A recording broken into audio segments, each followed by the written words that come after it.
Hello everyone, मैं रवि एक बार फिर आप सभी का स्वागत करता हूं टारगेट सेमेस्टर के ऑनलाइन प्लेटफॉर्म पे। जैसे कि आप सभी पता था कि हम लोग प्लांट पैथोलॉजी में काफी इंपॉर्टेंट पैथोजन के ऊपर डिस्कस कर रहे थे और इसमें से हम लोग कई सारे डिजीज के ऊपर डिस्कस कर चुके थे। जैसे कि आप बात कर सकते हो सर, लेड black potato, earlier black potato, white rust, है ना, और भी तमाम सारे यहाँ पे डिजीज थे, उनको ऊपर हम लोग देखे थे।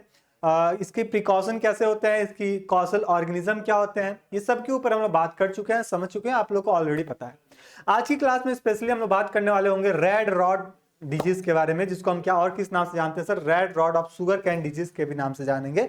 बेसिकली ये जो डिजीज होता है वो आपके गन्ना यानी शुगर कैन में आपको ये कॉज होने देखने को मिल जाता है। अगर जो लोग गांव से बिलोंग करते होंगे, ठीक है, क्या कभी आप गन्ना खाते, अब जैसे ठंडी का समय आ गया, आप गन्ना खाओगे दबा के, तो जब गन्ना खाते हो तो गन्ने के बीच में देखते हो एक रेड कलर की लाइन दिखाई देती है ना, रेड कलर की फाइबर्स दिखाई देते हैं। वो क्या है सर, एक तरह का डिजीज है। क्या है सर, वो एक तरह का डिजीज है। या फिर पत्तियों पे भी आपको ये कंडीशन दिखाई देने मिलता है।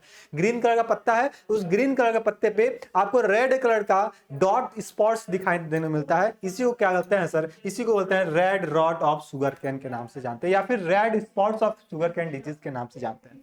तो बेसिकली अगर बात करते हैं शुगर कैन के ऊपर, ये जो बीमारी है काफी इंपॉर्टेंट रोल प्ले कर रहा होता है शुगर की एल्डिंग को कम करने में, शुगर की पैदावार को कम करने में, और साथ ही साथ उसके हम बात करें सर, उसकी जो पैसा मिलेगा ना, उसकी लागत को भी क्या करेगा सर, कम कर देगा आपकी ये बीमारी। हम इसमें बात करने वाले होंगे कि अगर ये डिजीज किसी प्लांट में कॉज हो रहा है तो इसका कॉजल ऑर्गेनिज्म क्या होता है, इसका लाइफ साइकिल कितना होगा, ये इसका फेवरेबल कंडीशन कब होता है कि जब ये अपने आप को सर्वाइव कर पाता है, अपने आप को ग्रो कर पाता है। साथ ही साथ इसी क्लास में हम देखने वाले होंगे कि इसकी मैनेजमेंट हम कैसे कर सकते हैं, इसी कंट्रोल कैसे कर सकते हैं कि अगर कोई फसल है, गन्ने का फसल है, तो उसमें रेड रॉट होने से कैसे इसको बचा सकते हैं। इसके ऊपर तमाम सारे इसकी प्रिकॉशन, मैनेजमेंट स्ट्रेटजी, इस सब के ऊपर बात करने वाले होंगे, देखने वाले होंगे, समझने वाले होंगे। तो आपको मेक श्योर कर दें कि भैया आप लोग क्लास में पेन पेपर फोकस लेकर तैयार हो चुके होंगे, जिससे पूरी कॉन्सेंट्रेशन आपकी क्लास पे रहेगी। और यहाँ पे इस रेड रॉट डिजीज के बारे में जितनी पॉइंट आपके सामने बताई जाएंगी, नोट कराई जाएंगी, जहां जहां इंपॉर्टेंट कॉन्सेप्ट बताया जाएगा कि सर ये आपके एमसीक्यू के लिए इंपॉर्टेंट है, यहां से आपके डिस्क्रिप्टिव मोड में एग्जाम पूछे जाएंगे, वो चीज आप यहाँ पे नोट करते चलिएगा। और आपको क्लास को स्टार्ट होने से पहले ही आपको क्लियर कर दूं कि सर अगर हम एग्जामिनर क्या पूछ रहा है सर, रेड रॉट डिजीज के बारे में पूछने को आ रहा है, तो यहां से कितने नंबर के क्वेश्चन पूछेगा, तो आप ध्यान दीजिएगा कि यहां से आपसे 2 से 3 क्वेश्चन आपसे एमसीक्यू में पूछेगा। 2 से 3 क्वेश्चन आपके किस में पूछेगा सर, आपके एमसीक्यू में पूछ रहा होगा, ये बात आप ध्यान रखिएगा। और जिन बच्चों का डिस्क्रिप्टिव मोड में एग्जाम होना है तो उनमें 3 नंबर का ये क्वेश्चन पूछता है। कितने का सर, 3 मार्क्स का ये क्वेश्चन पूछता है। तो ये बात भी आप यहाँ पे ध्यान रखिएगा, वेरी शॉर्ट आंसर या फिर शॉर्ट आंसर टाइप में आपसे ये क्वेश्चन पूछेगा। तो मेक श्योर जब भी एक टॉपिक को स्टार्ट करें तो आपके दिमाग में ये बात होनी चाहिए कि सर ये एग्जाम के पॉइंट ऑफ व्यू से कितना वेटेज रखता है एग्जाम में आने के लिए, है ना, कितना वेटेज रखता है, इसको बारे में आपको पता होना चाहिए। इससे पहले जितने भी अपनी क्लासेस किए थे वो सारे के सारे आप लोग नोट्स कंप्लीट कर लिए होंगे, इतनी आपसे उम्मीद है। जो बच्चे नोट्स नहीं कंप्लीट किए होंगे, नोट्स कंप्लीट कर लीजिएगा, क्योंकि आपको बैच में आपका पीडीएफ अवेलेबल है, आप वहां से नोट्स कंप्लीट कर सकते हो। ठीक है, खैर स्टार्ट करते हैं। आप लोग हेडिंग डाली होगा सर, क्या, red rot of sugarcane disease. और इसमें हम लोग सबसे पहले स्टार्ट करेंगे सर, क्या, इसका बात करने, इसका इंट्रोडक्शन बात करेंगे सर। सबसे पहले इसकी रिपोर्ट कब मिली थी, कहां से मिली थी और किसने दी थी, ठीक है, सबसे पहले यही हम बात करने वाले होंगे। तो red rot of sugarcane was the first reported from Java. कहां से रिपोर्ट किया गया था सर, जावा से रिपोर्ट किया गया था। और उस जावा को आज के दिन में हम क्या, किस नाम से जानते हैं सर, इंडोनेशिया के नाम से जानते हैं। यानी कि ये कब का है सर, ये 1900 के आसपास का, 1800 या कह लें, और 1900 के आसपास का ये समय सीमा है। यानी कि 1895 टू 1900 में ये डिजीज का क्या हुआ सर, ये एंडेमिक कंडीशन शो कर रहा था। और सबसे पहले इसको कहां से रिपोर्ट किया गया था, तो आप बताओगे सर, जावा से रिपोर्ट किया गया था। और जावा, ये वही जावा कंट्री है जिसको आज के दिन में हम किस नाम से जानते हैं, इंडोनेशिया के नाम से जानते हैं। बताइए यहां तक की बात आपका पहले स्लाइड में पहला पॉइंट क्लियर हुआ कि नहीं, कि अगर आपसे एग्जामिनर एमसीक्यू में क्वेश्चन पूछ लिया कि रेड रॉट डिजीज है, सबसे पहले कहां से इसको देखा गया, कहां से इसको रिपोर्ट किया गया, तो आप क्या बता पाओगे, क्या बताओगे सर, सबसे पहले आप क्या बताओगे, ये चीज आपको यहां पे कंफर्म हो गया कि नहीं हो गया। ये बातें आपको कंफर्म हुई कि नहीं हुई कि सबसे पहले इसकी रिपोर्ट कहां से की गई थी सर? जावा से की गई थी, जिसको आज के दिन में हम किस नाम से जानते हैं सर? इंडोनेशिया के नाम से जानते हैं। आज आपको पता है सर, इसी क्लास में हम लोग सारी कॉन्सेप्ट को याद करके जाएंगे, सारे इस कॉन्सेप्ट को समझ के जाएंगे, ठीक है। कल के लिए हम इस कुछ नहीं छोड़ने वाले होते हैं, आपको ऑलरेडी पता है, ठीक है। चलो, कब किया गया था सर? ये जावा किया गया था बाय द वेंट। किसके थ्रू किया गया था सर? वेंट नाम के व्यक्ति थे आपके 1893 में। कब किए सर? 1893 में सबसे पहले इसका रिपोर्ट किए थे। किसका? आपका रेड रॉड डिजीज का। तो पहला पॉइंट क्लियर हो गया सर, सबसे पहले रिपोर्ट किया गया था जावा से, जिसको हम इंडोनेशिया के नाम से जानते हैं। और किसने किया था? तो व्यक्ति का नाम था क्या? वेंट, 1893 में। During 1895 to 1900, this disease assumed the epidemic proportional to the Godavari Delta of the Arunachal Pradesh in India, Burma, ठीक है। उस समय इसको क्या इस नाम से जाना जाता था सर? बर्मा। 1901 में ये चीज था। अच्छा, अगर हम बात करें ये वर्ल्ड वाइड पे सबसे पहले कब रिपोर्ट किया गया? तो 1893 में किया गया, बात क्लियर है सर। लेकिन इंडिया की बात करते हैं, हमारे क्या है, हमारे इंडिया में भी सबसे पहले इसको रिपोर्ट किया गया था। तो हमारे इंडिया की बात करते हैं तो 1895 से लेके 1900 के बीच में ये जो डिजीज था काफी पिक लेवल पे चल रहा था, एंडेमिक डिजीज होता था। और ये सबसे पहले कहां इंडिया में रिपोर्ट किया गया था? तो अंडमान अरुणाचल प्रदेश की जो गोदावरी डेल्टा है, वहां पे उपजने वाले जितने भी शुगर केन के क्रॉप्स थे, उनमें हमको रेड रॉट वाले डिजीज देखने को मिल रहे थे।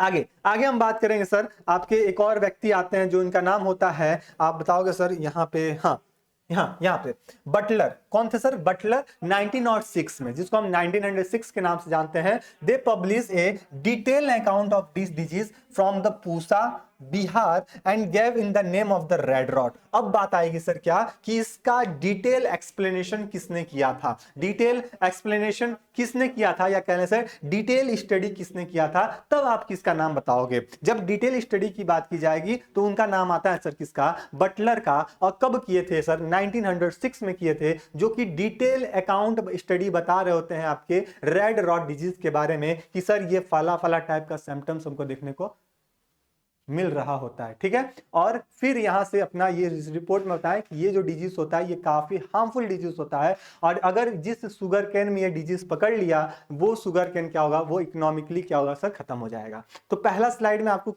इंपॉर्टेंट बातें समझ में आ गई, जो कि आपके एमसीक्यू के लिए इंपॉर्टेंट रहेगी। बताइए हाँ या ना। जितने लोग क्लास में हैं सभी लोग बताएंगे सर क्या यहां तक की बातें आपको समझ में आई कि सर सबसे पहले रेड रॉट डिजीज की बात करते हैं। इसको सबसे पहले रिपोर्ट किया गया था सर जावा से रिपोर्ट किया गया था, जिसको आज के दिन में हम इंडोनेशिया के नाम से जानते हैं। कब किया गया था सर? 1893 में किया गया था। फिर बात आती है सर क्या कि अगर हम बोला क्या इंडिया में इसको रिपोर्ट किया गया, तो इंडिया में सबसे पहले आंध्र प्रदेश, हाँ, आंध्र प्रदेश से सबसे पहले रिपोर्ट किया गया। कहां से? आंध्र प्रदेश में भी जो गोदावरी की जो डेल्टा है, वहां पे सबसे ज्यादा इसकी ऑब्टेन या फिर रिपोर्ट हमको देखने को मिला था। अगर हम बात करते हैं सर 1895 से लेकर 1900 के बीच में, तो इसका ये जो डिजीज है ये पीक लेवल पे हमको देखने को मिला था। ये भी बात इंपॉर्टेंट है, ठीक है। तो ये यहाँ से टाइम लाइन आपसे पूछा जा सकता है। फिर पूछा जाएगा सर कि इसका सबसे पहले टर्म किसने दिया था, या फिर इसके ऊपर सबसे पहले डिस्कशन किसने किया था। तो सबसे पहले डिस्कशन की बात करते हैं तो वो कौन थे? आपके बटलर साहब थे। कौन थे सर? बटलर साहब थे, जो कि सबसे पहले 1906 में अपने एक बुक को पब्लिश करते हैं, और उस बुक में ये डिटेल एक्सप्लेनेशन बता रहे होते हैं आपके रेड रॉट डिजीज का। यहां तक बात आपकी आई थिंक क्लियर हो गई होंगी। आगे बढ़ते हैं सर, अब कुछ और इंपॉर्टेंट बात की बात करते हैं। The disease is caused by the fungus, fungi. क्या कह रहे हैं सर कि सर ये जो बीमारी होता है, ये जो डिजीज होता है, जिसको हम red rot sugarcane disease के नाम से जानते हैं, ये किस वेक्टर के माध्यम से कॉज होता है? तो बताओगे फंगस, यानी कि फंजाई के माध्यम से ये अपने आप को स्प्रेड कर रहा होता है, यानी कि इसका जो कॉसल और जो एजेंट होगा वो फंजाई ही रहा होगा। अब उस फंजाई का नाम क्या है? तो फंजाई का नाम बताओगे सर कोलियोट्राइकम फैसिकेटम। क्या बताओगे सर? कोलियोट्राइकम फैसिकेटम, जो कि फंजाई होता है, और ये यही क्या है? इसका कॉसल ऑर्गेनिज्म है। क्या होगा सर? ये कॉसल ऑर्गेनिज्म होगा। तो अगर आपसे पूछा जाए सर बताओ इसका कॉजल ऑर्गेनिज्म क्या है, तो कॉजल ऑर्गेनिज्म आप इसका नाम बता रहे होगे। किसका नाम बता रहे होगे सर? आप बताओगे सर वो कैलियोट्राइकम फेस्टिकम। कैलियोट्राइकम फेस्टिकम अपने कॉपी में मार्क कर लीजिए, इंपॉर्टेंट लगा लीजिए, जितना इंपॉर्टेंट लगाना लगा लीजिए, क्योंकि यहां से आपको एमसीक्यू ये क्वेश्चन पूछे जाते हैं, और यहाँ पे स्टार लगा लीजिएगा। हर साल एग्जामिनर यहां से क्वेश्चन पूछता है कि रेड रॉट शुगर कैन का कॉसल ऑर्गेनिज्म क्या है, उसका नाम क्या है। तो आप ये कोलियोट्राइकम का नाम बताओगे, जो कि एक तरह का फंजाई होता है। ठीक है, आगे फंजाई। ठीक है, ये चीज आप बताएंगे सर, ये आप इतना इंपॉर्टेंट नहीं है। The disease is the number, ये चीज इंपॉर्टेंट है, ये लाइन इंपॉर्टेंट नहीं, ये बता रहे थे। ठीक है, ये लाइन आपकी इंपॉर्टेंट है, कॉसल ऑर्गेनिज्म। ये लाइन उतना इंपॉर्टेंट नहीं है। ठीक है, यहां से आप नजरअंदाज कर सकते हो।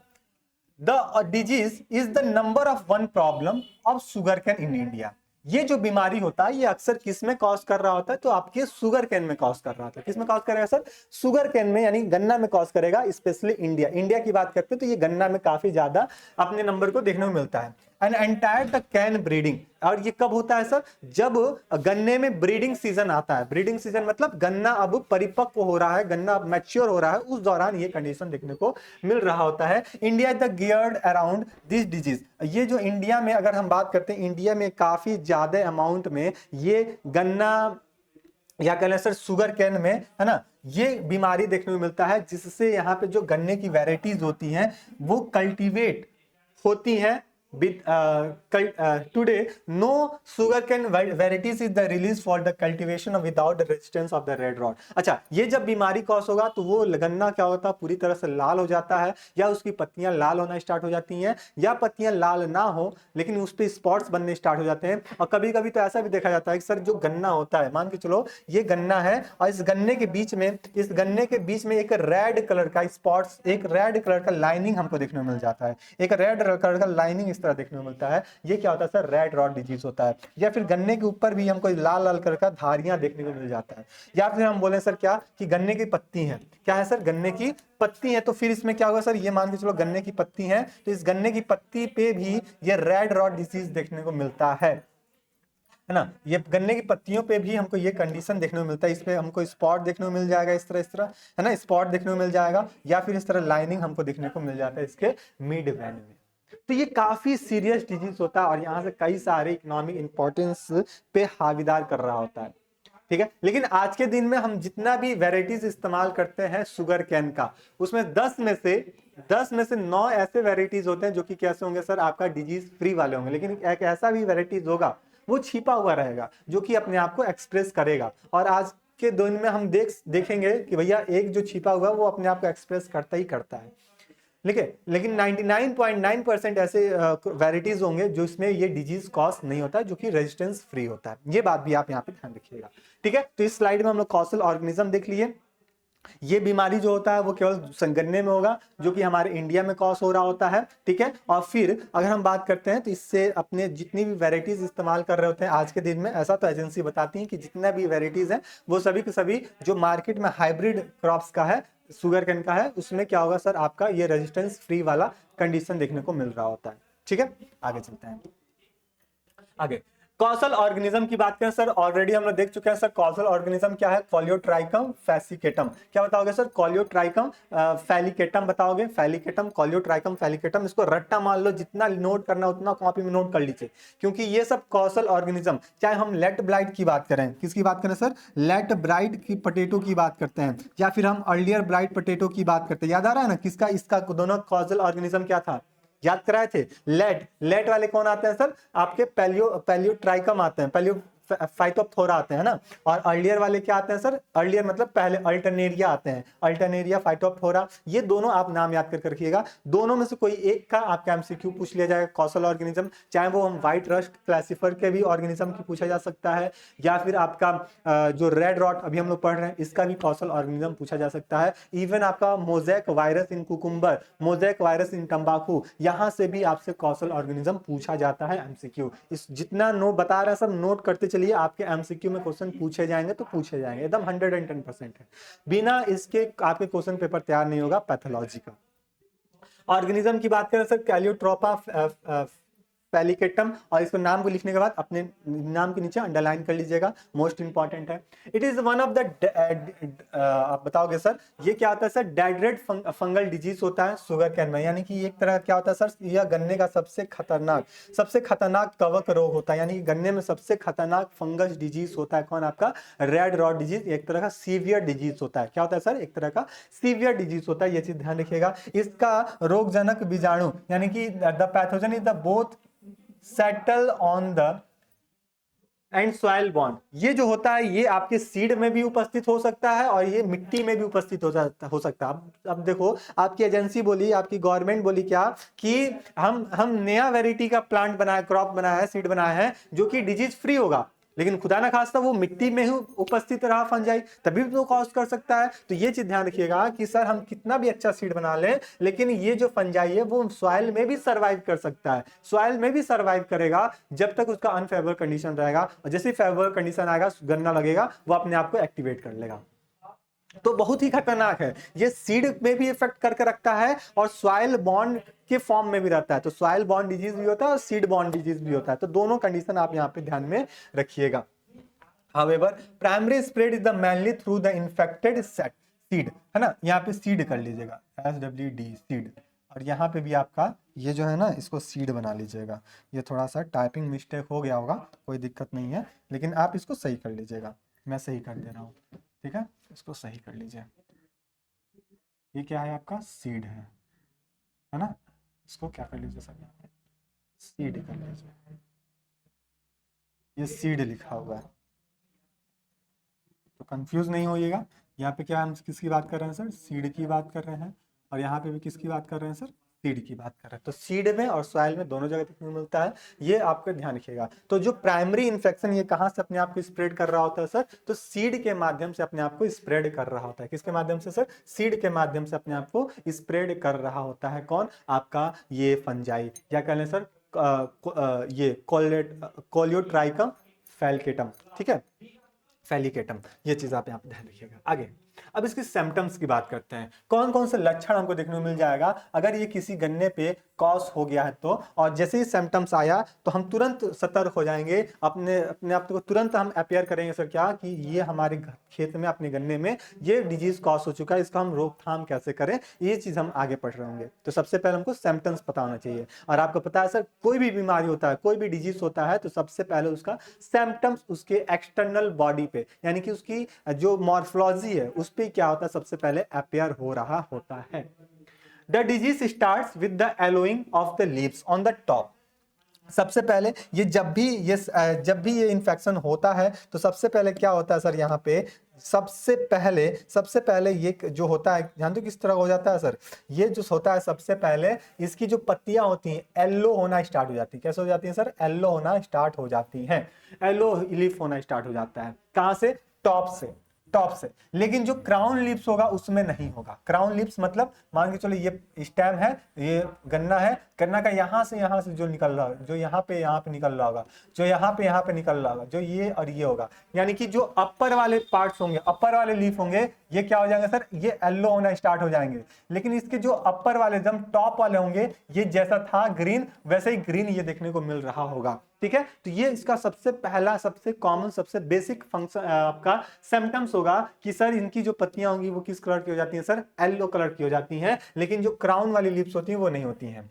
ये जो रेनी सीजन होता है, जब रेनी सीजन होता है उसमें एक कॉन्सेंट्रेबल स्पार्केज ऑफ द स्टॉक, यानी कि क्या होता है जब ये जब पीला पड़ जाता है, हाँ शुरू हो जाता है, इसके बाद जो इनके जो डंठल होती हैं वो काफी सिकुड़ जाती हैं, कब, रेनी सीजन के दौरान, है ना, रेनी सीजन के दौरान ये स्टॉक हो जाती हैं। Presence of the reddish discolor patches और the lesion inter spread with the white horizontal patches on the internal tissues. आपको पहले ही बात कर चुके हैं सर क्या कि ये जो ग्रीन कलर की पत्तियां हैं या फिर स्टेम है ना, उस पे उसका कलर या तो येलो होगा, और येलो के साथ साथ वो रेड कलर के पैचेस वहां पे लगने स्टार्ट हो जाएंगे, रेड कलर के पैचेस लगने स्टार्ट हो जाएंगे, या फिर रेड कलर की लाइनिंग वहां पे लगनी स्टार्ट हो जाएंगी, जिससे हम ये पता लगा पाएंगे क्या कि सर ये जो सिम्टम्स है ये कहीं ना कहीं आपका रेड रॉट डिजीज का ही सिम्टम्स है। और यहाँ पे जो स्पॉट्स लग रहे होंगे काफी इंपॉर्टेंट होगा सर, ये किस कलर का होगा सर, ये रेडिश कलर का यहाँ पे हमको स्पॉट्स देखने को मिलता है। किस कलर का मिलता है सर? रेडिश कलर का स्पॉट देखने को मिलता है। तो ये पॉइंट भी आपके लिए काफी इंपॉर्टेंट होगा सिम्टम्स के पॉइंट ऑफ व्यू से। तो सबसे पहले इनकी जो पत्तियां होती हैं, जो टॉप वाली पत्तियां होती हैं, वो येलोइश कलर होने लगती हैं। साथ ही साथ इसके बाद दूसरा क्या इंपॉर्टेंट है कि यहाँ पे जो पैचेस होती हैं वो रेडिश पैचेस हमको देखने को मिलती हैं व्हाइट हॉरिजॉन्टल के फॉर्म में। ठीक है, आगे has the disease processes the internal tissues become the dark। इसकी जो इंटरनल टिश्यू होती है वो कैसे हो जाती है सर? डार्क हो जाती है, डार्क कलर में हो जाती हैं। And drive the resulting the longitudinal pith cavity, और इनकी लॉन्गिट्यूडनल पीथ कैविटी में क्या हो जाती है सर? ये डार्क कंडीशन में अपीयर होने लगती हैं। ये जो फंजाई होती है माइसिलियम में be the seen in this the dry cavities. ये कहाँ हमको देखने को मिलता है सर? ड्राई कैविटीज में ये इनकी जो माइसिलियम होता है, फंगल की माइसिलियम होता है, ये हमको देखने को मिल रहा होता है। तो इसका कुछ सिम्टम्स है आपके सामने, इसका सिम्टम्स था। आप यहाँ पे डायग्राम में भी देख सकते हो। ये जो गन्ना है देखो, यहाँ पे व्हाइट कलर की पैचेस, रेड कलर की patches, discolour patches, yellow colour की पैचेस आपको देखने को मिल रहा होगा। अगर इस पत्तियों की बात करते हैं तो पत्तियों में देखो ये येलो कलर की पत्तियां हो जा रही हैं, या फिर बीच में रेड रेड कलर के स्पॉचेस हमको देखने को मिल रहा है। तो ये सब क्या है सर? आपके सिम्टम्स है। ये किसके सिम्टम्स है? तो रेड रॉड डिजीज के सिम्टम है। बात आ गया समझ में? बोलिए हाँ या ना। यहाँ पे जितने लोग सभी लोग बताएंगे हाँ या ना। आगे बढ़ते हैं। On splitting open the cane of the such affected plant interrupted the red and the white patches। यहाँ पे क्या होता है सर? जो गन्ना का जो फसल होता है, जो स्टेम होता है, ठीक है, गन्ना होता है, शुगर कैन होता है, वहां पे आपको व्हाइट कलर का पैचेस दिखने मिल जाए। जैसे कि आप स्टेम में देख सकते हो व्हाइट कलर का पैचेस, बीच बीच में व्हाइट कलर का पैचेस अगर ध्यान से देख रहा होगा तो देख सकते हो सर। फिर यहाँ पे हम बोले सर यहाँ पे रेड कलर के भी पैचेस हो जाते हैं सर, व्हाइट के साथ रेड कलर के भी पैचेस आपको यहाँ पे देखने को मिल रहे होते हैं आपके रेड रॉड डिजीज में। ठीक है, white spot along with the circular alcoholic order and observed. अगर इसका हम अल्कोहल बनाते हैं, जूस बनाते हैं, ये काफी ज्यादा क्या हो सकता है sir?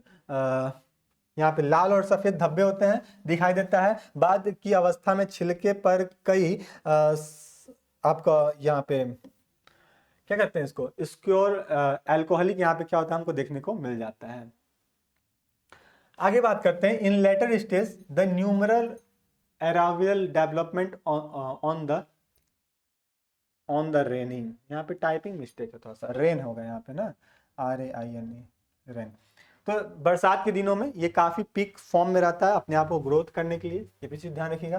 The pathogen mainly spread during the rainy season. ये बात यहाँ पे आ गई सर। ये जो पैथोजन होगा ये कब स्प्रेड हो रहा होता है सबसे ज्यादा? तो सबसे ज्यादा स्प्रेड होगा बरसात के दिनों में। सबसे ज्यादा कब स्प्रेड होगा सर? बरसात के दिनों में ही इसका स्प्रेड देखने को मिलता है, जिसमें पत्तियां पीलापन होने लगता है।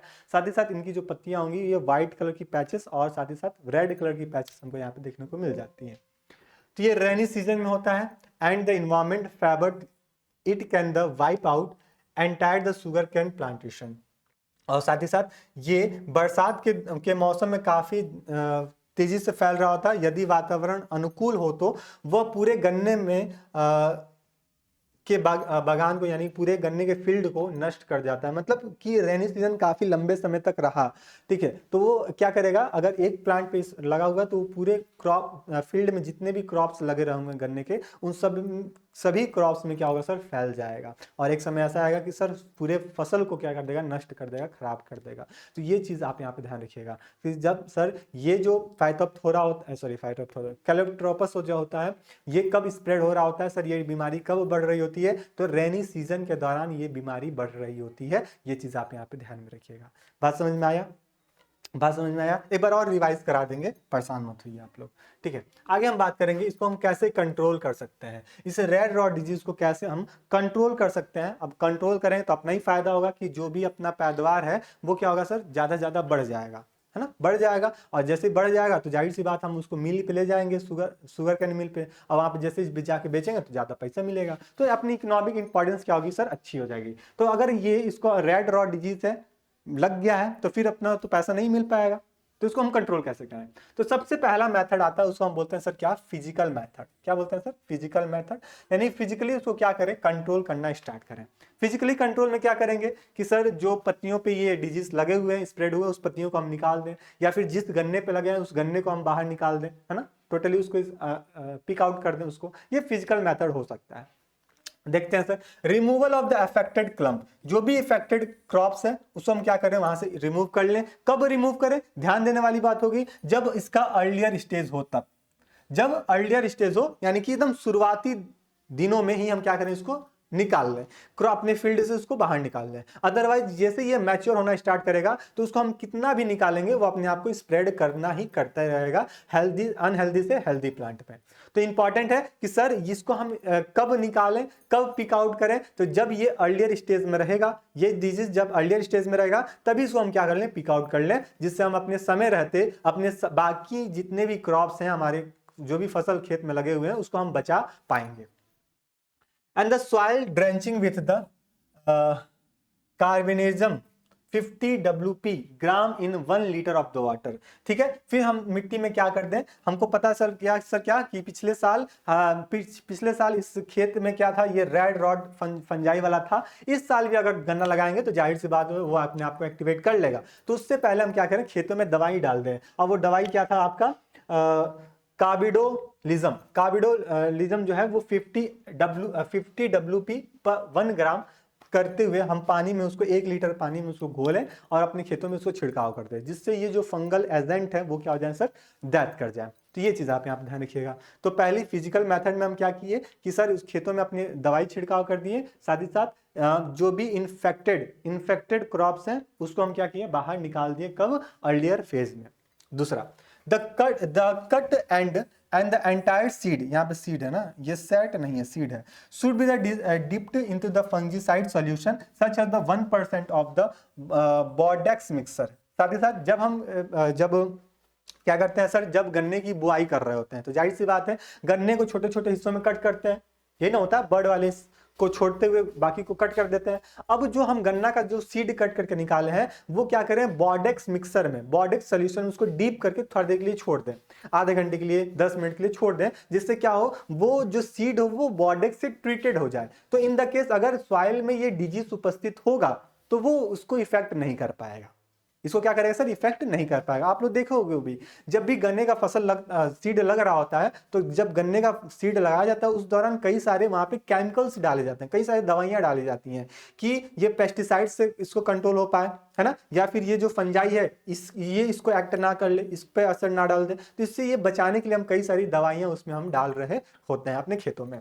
तो कौन सी दवाई यहाँ पे मिक्सर हम डाल सकते हैं सर, बॉर्डेक्स का मिक्सर अपने सीड का जो कटिंग है, कट सीड है ना गन्ने का, उसमें उसको डीप करते हुए उसको हम वहां पे इंसर्ट करा सकते हैं।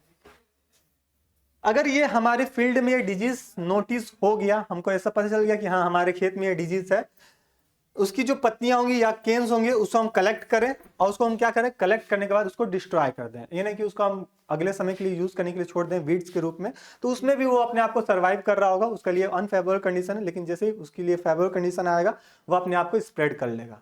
तो यहाँ पे हम ट्रीटमेंट की, कंट्रोल की बात करते हैं तो सबसे पहले फिजिकल ट्रीटमेंट, 3-4 बातों को ध्यान रखना होगा कि सर अगर जब ये हमको पता चला कि हाँ इसका सिम्टम्स अपेयर होने लग गया हमारे खेतों में, हमारे गन्ने में, कि भैया क्या होता है यहाँ पे पत्तियां पीला होने लग गया या फिर पत्तियों पे रेड व्हाइट स्पॉट्स आने लग गए, तो हमको पता हो जाना चाहिए सर क्या ये रेड रॉड डिजीज है। तो उस दौरान क्या करें, उस लीफ को हटा दें या फिर उस पूरे क्रॉप को वहां से निकाल दें।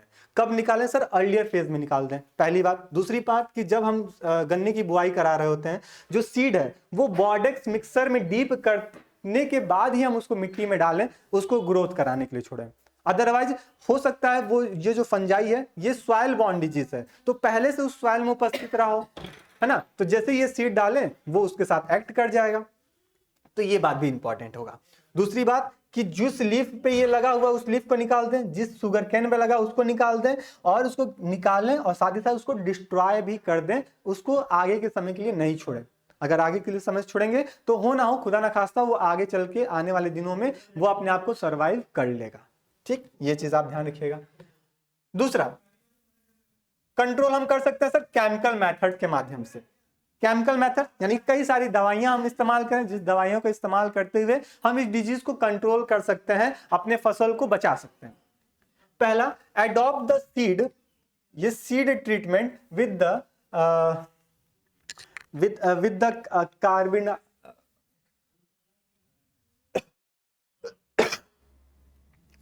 कार्बेंडिजिन, कार्बेंडिजिन बिफोर द प्लांटिंग। हम क्या करें सर, जब भी हम प्लांटिंग कर रहे होते हैं या तो बॉर्डेक्स से या फिर कार्बेंडिजिन के साथ उसको ट्रीट करें।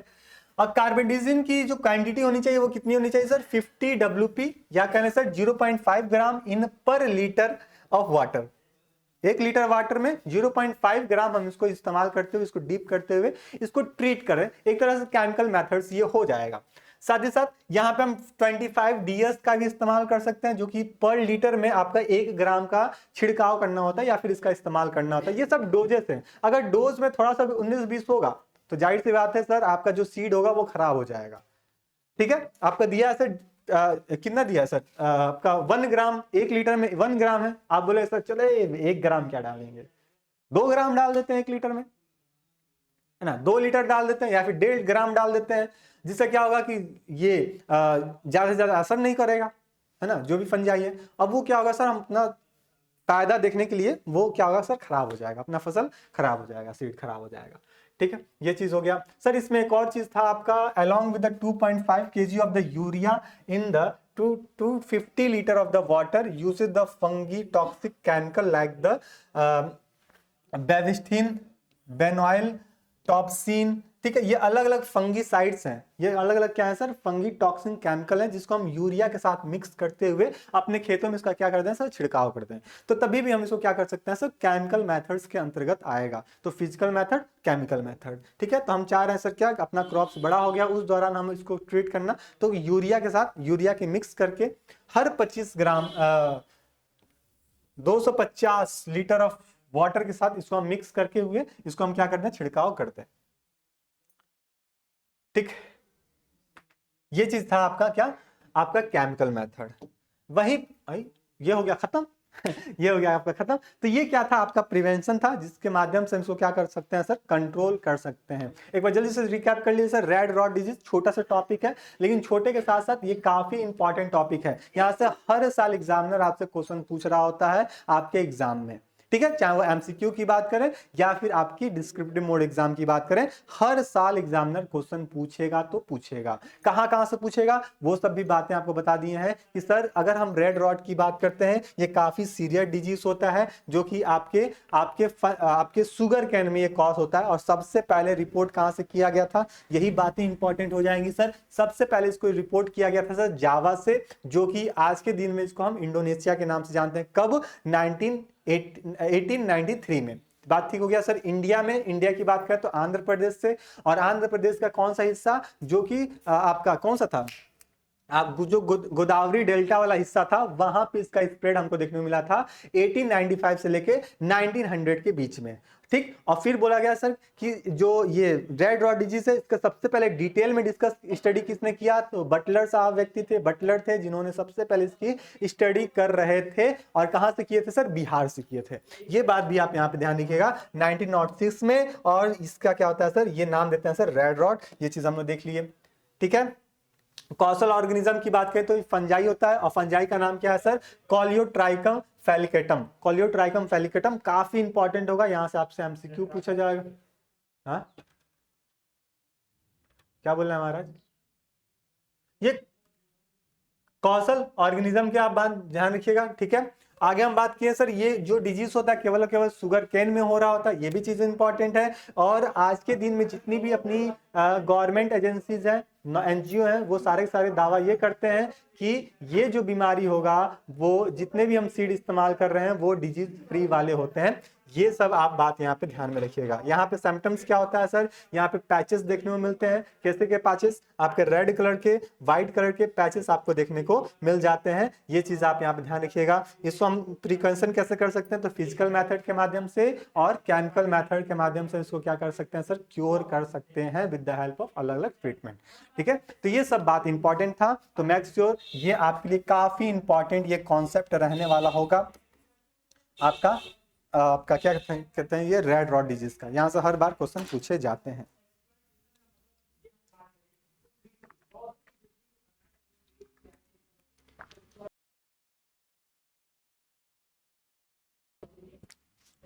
किसी को कोई दिक्कत परेशानी तो नहीं है, बात आगे समझ में। अब इंपॉर्टेंट बात बताने जाएंगे। ये क्लास आप वाईटी पे देख रहे हो, यूट्यूब चैनल पे देख रहे हो, तो आपके डिस्क्रिप्शन बॉक्स में आपको व्हाट्सएप ग्रुप का लिंक दिया गया है, ग्रुप से आप ज्वाइन हो जाइएगा।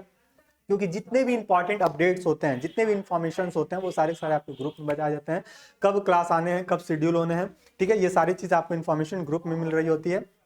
और एक बात और कि भैया जितने लोग अभी तक बैच से नहीं जुड़े, अभी भी आपके पास 10 से 15 दिन का समय बचा है। आपसे डे 1 में हम वादा किए थे, आपको याद आ रहा होगा, क्लास छोड़ के मत जाइएगा, बात को ध्यान सुन लीजिएगा, है ना। और जैसे बंद करने जा रहे हो ना, सुन लो बात को। बोले सर क्या कि डे 1 में जब हम सिलेबस को डिस्कस कर रहे थे, उस दिन आपसे आप वादा किए थे, और आप लोग भी हमसे वादा किए थे सर क्या, कि मैं अपने साइड से 110% दूंगा और आप भी अपने साइड से 110% दो। पहला वादा। दूसरा वादा ये कि सर अपने सिलेबस में 8 यूनिट देकर रखा हुआ है, और उस 8 यूनिट का 1 to 1 जितने भी टॉपिक देकर रखे हुए हैं, हर यूनिट का, सभी यूनिट का टॉपिक हम अपने क्लास में डिस्कस कर रहे होंगे शुरू से लेकर लास्ट तक। अब वो काम हम आज के दिन में हम लोग कंप्लीट कर लिए हैं, चाहे वो जूलॉजी की बात करें, चाहे वो केमिस्ट्री, वो आपका बॉटनी की बात करें, या फिर हम केमिस्ट्री की बात करें, तीनों सब्जेक्ट का हम लोग यहाँ पे कंप्लीट सिलेबस डिस्कशन कर चुके हैं। अब बारी आपकी है कि सर आपका सिलेबस कंप्लीट हुआ है कि नहीं हुआ है। अगर नहीं हुआ है तो अभी भी मौका है सर, कोई बैच से नहीं जुड़े हो, कॉलेज वाले नहीं पढ़ाए हैं, कोई दिक्कत नहीं, आप यहाँ से जुड़िए, अपना पढ़ाई कंटिन्यू कर लीजिएगा। सारी प्रोसेस आपको पहले बताए थे, फिर उसको हम बताने नहीं जाएंगे। बैच से जुड़ जाइए, काफी बेहतरीन बैच से, जिसमें जितने बच्चे हैं वो एकदम सेटिस्फाई हैं, इंटरनल एग्जाम देकर आए, खुश हैं भैया, जितना आप पढ़ाए थे वहीं से क्वेश्चन आ रहे थे, ठीक है। और आपके जो एमसीक्यू या फिर डिस्क्रिप्टिव मोड में एग्जाम होने वाला होगा, वहां से भी आपका सारे के सारे कॉन्सेप्ट यहाँ से देखने को मिल रहे होंगे, ठीक है। तो यही सही बातें थी। आई होप कि मेरी बातें समझ में आ गया होगा, किसी प्रकार कोई दिक्कत परेशानी नहीं होगा। ये पीडीएफ जो है आपको बैच में मिल जाएगा, वहां से अपने नोट्स को कंप्लीट कर लीजिएगा। और ये रेड रॉड काफी इंपॉर्टेंट है, पढ़ के जाइएगा, यहाँ से आपको क्वेश्चन देखने को मिल रहा होगा, आपका एक क्वेश्चन, ठीक है। यही सही बातें थी, ठीक है। और हम लोग काफी यूनिट वाइज करके हम लोग प्रैक्टिस भी कर रहे थे। अब अपना सिलेबस खत्म हो गया, अब 1 to 1 सभी यूनिट के ऊपर, मिक्स क्वेश्चन के ऊपर, मॉडल पेपर के ऊपर, डिस्क्रिप्टिव मॉडल पेपर, सब के ऊपर हम लोग डिस्कशन कर रहे होंगे, प्रैक्टिस कर रहे होंगे। मिलते हैं हम लोग अपने नेक्स्ट क्लास में, तब तक के लिए स्टे रहिएगा, मस्त रहिएगा, अपनी तैयारी को मजबूत करते रहिएगा। धन्यवाद।